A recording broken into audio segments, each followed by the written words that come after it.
ONGC தளவாடங்களை சேதப்படுத்திய வழக்கில் 13 ஆண்டுகள் சிறை தண்டனை விதிக்கப்பட்ட தமிழக காவிரி விவசாயிகள் சங்க தலைவர் பி.ஆர். பாண்டியன் திருச்சி மத்திய சிறையில் அடைக்கப்பட்டார்.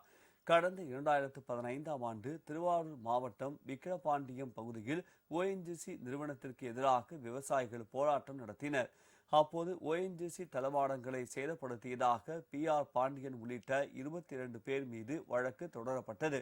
இந்த வழக்கு திருவாரூர் மாவட்ட நீதிமன்றத்தில் நடைபெற்று வந்தது. இந்த வழக்கில் நேற்று தீர்ப்பளித்த நீதிபதி வழக்கில் குற்றம் சாட்டப்பட்ட 22 பேரில் 2 பேர் உயிரிழந்த நிலையில் 18 பேரை விடுதலை செய்தார். தமிழக காவிரி விவசாயிகள் சங்க தலைவர் பி.ஆர். பாண்டியன் மற்றும் அப்போதைய விக்கிரபாண்டியம் ஊராட்சி மன்ற தலைவரான செல்வராஜ் ஆகியோருக்கு தலா 13 ஆண்டு சிறை தண்டனையும் 13,000 ரூபாய் அபராதமும் விதித்து நீதிபதி உத்தரவிட்டார். நீதிமன்ற உத்தரவை தொடர்ந்து பி.ஆர். பாண்டியன், செல்வராஜ் இருவரும் திருச்சி மத்திய சிறைக்கு கொண்டு செல்லப்பட்டனர்.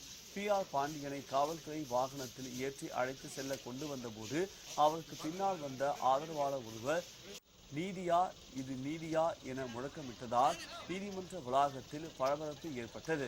இதனை அடுத்து காவல்துறையினர் அவரது வாயை பொத்தி அங்கிருந்து அப்புறப்படுத்தினர்.